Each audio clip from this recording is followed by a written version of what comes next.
बिहार में फिर एक नया अध्याय जो है वो बनने जा रहा है। हमारे बिहार के माननीय मुख्यमंत्री जी हमारे पूर्व मुख्यमंत्री लालू प्रसाद यादव से आई थिंक मिले हैं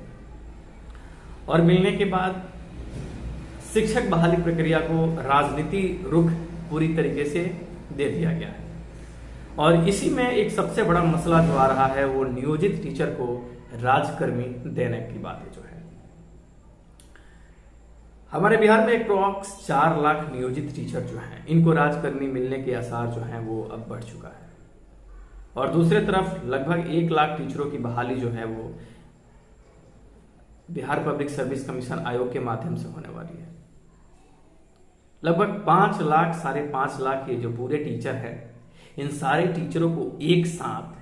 ट्रेनिंग करने की बात आ रही है। क्या ये जो चीजें हैं कि जो नियोजित टीचर कार्यरत हैं और जो ये नवनियुक्त टीचर होने वाले हैं इन सबको एक साथ ट्रेनिंग प्रदान करना और इसकी तैयारी भी चल रही है। हालांकि सरकार किन प्रावधानों के साथ नवनियुक्त जो टीचर हैं उनको राजकर्मी का दर्जा देगी, किसी शर्त के साथ देगी या फिर चुनावी दांवपेच है तो इन दांवपेच में इन चीजों को नजरअंदाज करके डायरेक्ट इन्हें राजकर्मी का दर्जा मिल जाएगा। कहीं ना कहीं ये जो मामला है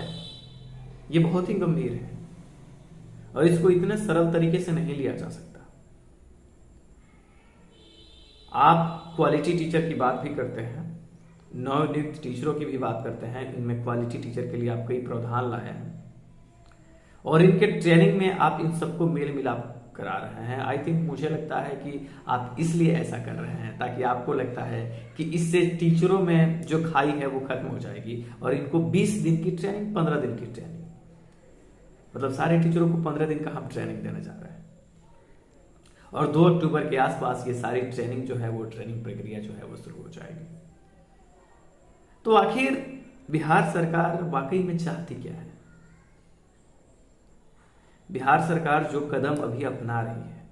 एक साथ ट्रेनिंग देना, 4 लाख नियोजित टीचर, अप्रॉक्स नए 1.5 लाख समथिंग जो टीचर बहाल होंगे, इनको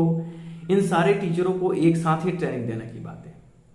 कुछ दिन पहले इनके द्वारा 6 महीने ट्रेनिंग की बात आई थी, फिर ये 21 दिन ट्रेनिंग की बात आई थी और फिर अब महज 15 दिन ट्रेनिंग की बात आ रही है। तो सरकार कहीं ना कहीं बातों को उलझा रही है और ये ट्रेनिंग देने की बातें और नए जो बहाल टीचर हैं उनको जो होने वाले हैं और साथ में नवनियुक्त इन टीचरों को अलग ना करना और जो नियोजित टीचर हैं उनको साथ में मिक्सअप करके सारी प्रक्रिया खत्म करना, सरकार की मंशा पे संदेह होता है। और आगे के प्रक्रिया में सरकार को कम से कम ये ध्यान रखना चाहिए कि नवनियुक्त जो शिक्षक होंगे उन्हें कम से कम ये जो अभी वर्तमान में 4 लाख जो नियोजित टीचर हैं उनसे कुछ अलग प्रावधान के तहत ही आगे की प्रोसेस जो है वो बढ़ाई जाए। और बीपीएससी संस्था के माध्यम से जो टीचर आ रहे हैं और ये जो नियोजित टीचर हैं अगर इनको राजकर्मी का दर्जा दे भी रहे हैं तो दोनों को पैरेलल बैठाना कहीं से ये उचित नहीं है। और इतना समय किल होने के बाद अगर सरकार ऐसी प्रक्रिया अपनाती है तो ये सही नहीं होगा और ये कहीं ना कहीं सरकार एक साथ 5-5.5 लाख टीचरों को अगर ट्रेनिंग की बात अगर ये सच होती है तो कहीं ना कहीं ये मसला हाई कोर्ट के तरफ भी जाएगा और कहीं ना कहीं सरकार इसमें कोई ना कोई लूप होल फिर लाने की कोशिश कर रही है जिससे आगे चल के कोर्ट का मसला तो खत्म नहीं होगा और बहुत सारी प्रक्रियाएं होंगी। जो आप एक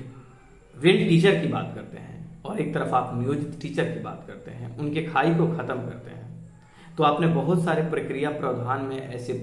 ऐसे कमी और लूप होल आपने डाल दिया है जो बहुत ही मुश्किल होगा दूर करना। जैसे कि आपने बीपीएससी टीआरई में कुछ नियोजित टीचर अप्लाई किए हैं और जो नए नियुक्त शिक्षक होंगे उनकी सीटों को भी वो लोग हायर करने जा रहे हैं और एक तरफ जो एग्जाम में नहीं बैठे उनको राजकर्मी का दर्जा दे रहे हैं। तो जो नए फ्रेश सीटों को अगर वो कैप्चर करते हैं उनका क्या करेंगे आप? तो ये कोई लड़का अगर 1 नंबर से छूट रहा है पॉइंट से छूट रहा है मान के चलिए, तो आप जो नियोजित टीचर उस सीट को ले रहे हैं, तो फिर ये प्रॉब्लम जो है वो बढ़ती जाएगी।